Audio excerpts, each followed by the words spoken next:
তো ইন্টারফেস দেখে নিচে বুঝতে পেরেছেন আমি কি নিয়ে কথা বলবো। সিভিল সার্জন কার্যালয়, সুনামগঞ্জ, স্বাস্থ্য সহকারী পরীক্ষা 2024 প্রশ্ন সমাধান।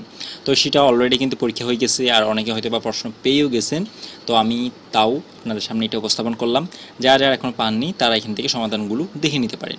তো আপনি যদি আমার চ্যানেলে নতুন হয়ে থাকেন তাহলে অবশ্যই ভিডিও দেখে লাইক, কমেন্ট, শেয়ার এবং সাবস্ক্রাইব করুন। সাবস্ক্রাইব করে অল বাটনটা সেট করে দিন। তাহলে এখন চলে যাচ্ছি মূল ভিডিও দিকে। তবে তার আগে আরও একটা কথা বলবো, যারা স্বাস্থ্য সহকারী সাজেশন নিতে চান, বিভিন্ন স্বাস্থ্য সহকারী পদে আবেদন করবেন বিভিন্ন সিভিল সার্জন কার্যালয় থেকে, তারা নিতে পারেন এই নাম্বারে যোগাযোগ করে, হোয়াটসঅ্যাপ নাম্বার।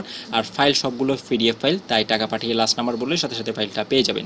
একটা হলো 30 টাকা দামে, যেটা মূল টপিক লিস্ট, আর একটা হলো 200 টাকা দামে, যেটা প্রশ্নোত্তর সহকারে MCQ এবং লিখিত দুইটাই আছে। সাথে বিগত বছরে বিভিন্ন মন্ত্রণালয়ে আসছে এমন প্রশ্নোত্তর আছে, এবং কিছু প্রশ্ন বারবার রিপিট হয়, ওই ধরনের প্রশ্নোত্তরও পেয়ে যাবেন। এখন চলুন শুরু করা যাক প্রশ্নটা। পদের নাম স্বাস্থ্য সহকারী, পরীক্ষা তারিখ 19/4/2024 ইংরেজি। এটা অবশ্য এই প্রশ্নের সমাধান অবশ্য একটা জায়গা থেকে সংগ্রহ করা। তাহলে শুরু করি। প্রথমটা হলো এক কথায় প্রকাশ, 5টা। আমি একটু স্টপ করব, আপনারা উত্তরগুলো দেখে নিতে পারেন। যেমন এক কথায় প্রকাশ, ক এর উত্তর হলো পরগাছা, এটা হলো ক এর উত্তর। এখানে আঁকা যায় কিনা দেখি, ড্র, ওকে।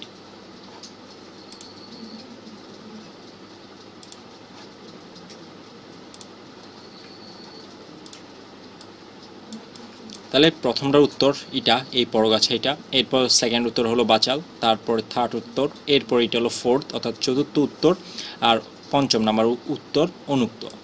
এরপর 2 নাম্বার সন্ধি বিচ্ছেদ করুন। প্রথমটা হলো পরিযোগ ইচ্ছা, দ্বিতীয় নাম্বার উযোগ ছেদ, তৃতীয় নাম্বার গোযোগ আদি, চতুর্থ দিক যোগ অন্ত, 4 নাম্বার জন যোগ এক। এরপর ব্যাস বাক্যসহ সমাস নির্ণয় করুন। কুলের সমীপে, উপকূল, অব্যয়ীভাব সমাস, শতাব্দের সমাহার, শতাব্দী, দীর্ঘ সমাস, ত্রিফলের সমাহার, ত্রিফলা, দীর্ঘ সমাস। গায়ে হলুদ দেওয়া হয় যে অনুষ্ঠানে, গায়ে হলুদ, মধ্য পদলোপী, বহুব্রীহি সমাস, মন রূপ মাঝি, মনোমাঝি, রূপক কর্মধারায় সমাস। নিচের শব্দগুলোর বিপরীত শব্দ লিখ। দিন, রাত, ধনী, দরিদ্র, আদান, প্রধান, আশু, বিলম্ব, মুক্ত, আটক। নিচের বাগধারাসমূহের অর্থ লিখ। আমরা কাঠের ঢেকি, অপদার্থ, ইতর বিশেষ, পার্থক্য, 18 মাসে বছর, দীর্ঘ সুচিত্রা, 9/6, অপচয়, অরণ্য রোদন, নিষ্ফল, আবেদন। নিচের সংক্ষিপ্ত রূপ সমূহের পূর্ণরূপ লিখন। যেমন হু, WHO, হু এর পূর্ণরূপ হলো এই সম্পূর্ণ জিনিসটা, আপনারা এখান থেকে দেখে নেন। এরপর হলো UNICEF অর্থাৎ ইউনিসেফ, এর পূর্ণরূপ এই সম্পূর্ণ জিনিসটা। তারপর হলো GFATM, তার পূর্ণরূপ এই সম্পূর্ণ জিনিসটা এতটুকু পর্যন্ত। এরপর আসতেছে ঘ নাম্বার, UNFPA, তার পূর্ণরূপ, IMF এর পূর্ণরূপ। 5টা শেষ। তারপর হলো রাইট 5 সেন্টেন্স অ্যাবাউট ভেসিলিন, 5 নাম্বার। এরপর নিচের বাক্যসমূহের ইংরেজি অনুবাদ লিখো, 5 × 5 নাম্বার। যেমন এটা হলো অল্প বিদ্যা ভয়ঙ্করী, তার ইংলিশ অনুবাদ। 7 দিন ধরে বৃষ্টি হচ্ছে, তার ইংলিশ অনুবাদ। তিনি রোজ খবরের কাগজ পড়েন, এর ইংলিশ অনুবাদ। সুন্দরবন বাংলাদেশের দক্ষিণে অবস্থিত, ইংলিশ অনুবাদ। লোভে পাপ, পাপে মৃত্যু, তার ইংলিশ অনুবাদ। 9 number fill in the blanks with, এই শব্দটা আসলে আমি এখান থেকে বুঝতে পারতেছি না, যারা পরীক্ষা দিচ্ছেন তারা আশা করি জিনিসটা বুঝতে পারবেন।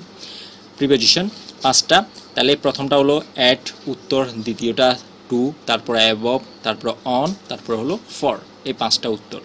এরপর হলো make sentence with followings, all in all, তার পূর্ণরূপ। মেক সেন্টেন্স করতে বলছে, এই মেক সেন্টেন্স করা হলো ক্যাটস অ্যান্ড ডগ, তারপর by and by, bone of contention. এরপরে 5 নাম্বার। তারপর আসতেছে নেক্সট পেজ, অর্থাৎ এইটা শেষ। এরপরে যেটা আছে গণিত এবং অন্যান্য জিনিস যা আছে। নিচের প্রশ্নগুলোর সংক্ষিপ্ত উত্তর লিখন। বাংলাদেশের বিজয় দিবস কত তারিখ? 16 ডিসেম্বর। 6 দফা আন্দোলন কত সালে হয়েছিল? 1966 সালে। বর্তমান বাংলা সাল কত? 1431 বঙ্গাব্দ। বাংলাদেশের সংবিধান দিবস কবে? 4 নভেম্বর।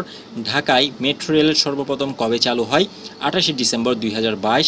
বাংলাদেশের শহীদ বুদ্ধিজীবী দিবস কত তারিখে? 14 ডিসেম্বর।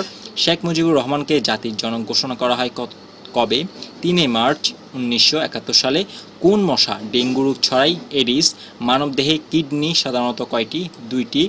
ইরাটম কি উন্নত জাতের ধান? জান্নাতাবাদ কার পূর্ব নাম? বাংলাদেশ। আন্তর্জাতিক মাতৃভাষা দিবস কোন তারিখে উদযাপিত হয়? 21শে ফেব্রুয়ারি। জেল হত্যা দিবস কত তারিখে? 3 নভেম্বর। সুনামগঞ্জ এর নতুন উপজেলার নাম কি? মধ্যনগর। FAO এর সদর দপ্তর কোথায় অবস্থিত? Rome, Italy. 12 নম্বর হলো অঙ্ক। 48 জন শ্রমিক একটি কাজ 10 দিনে করতে পারে, 8 দিনে শেষ করতে হলে নতুন কতজন শ্রমিক লাগবে? তাহলে 10 দিনে কাজটি করতে পারে 48 জন শ্রমিক, এক দিনে কাজটি করতে পারে 48 গুণ 10 সমান 480, আর 8 দিনে কাজটি করতে পারে 8 দ্বারা ভাগ করলাম, তাহলে আমি 8 দ্বারা যদি 48কে ভাগ করি তাহলে যাই 6, 6 আর 48, 6 দিয়ে 10কে গুণ করলে হয় 60, মানে 60 জন। তাহলে নতুন শ্রমিক সংখ্যা 60 বিয়োগ 48 সমান 12 জন। কারণ অলরেডি শুরুতে কিন্তু 48 জন আমার কাজ করতেছে, 10 এখানের মধ্যে 8 দিনে শেষ করতে আরও নতুন কিছু শ্রমিক দরকার। তো যেহেতু আমার 10 দিনে শুরুতে কাজটা করতেছি, আমি সময় 2 দিন কমিয়ে আনবো, তাহলে তো আমার লোকজন অবশ্যই বেশি লাগবে। কতজন বেশি লাগবে? 12 জন। এরপর উৎপাদকে বিশ্লেষণ করুন। x² - 3x - 2 8, তাহলে x² - 3x - 28, তাহলে x² আর -28 এটা আমি বসাই দিলাম। এখানে আমার মাঝখানে যে পদ আছে সেটা ভাঙতে হবে, যার সাথে ফার্স্টেরটা এবং লাস্টেরটা দুইটাই মিলবে। তাহলে আমি যদি গুণ করি, দেখেন 4 আর 7, 4 7 28, আর 7 থেকে 4 চলে গেলে 3, কারণ এটা মাইনাস আছে, মাইনাস চিহ্ন বড়, প্লাস চিহ্ন ছোট।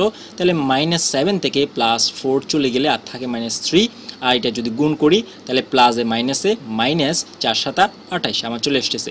তাহলে x² - 7x যেহেতু আছে, তাহলে আমি x কমন নিলাম, আর বাকি থাকে একটা x -7, এই x চলে গেল কারণ এটা আমি কমন নিয়ে ফেলছি।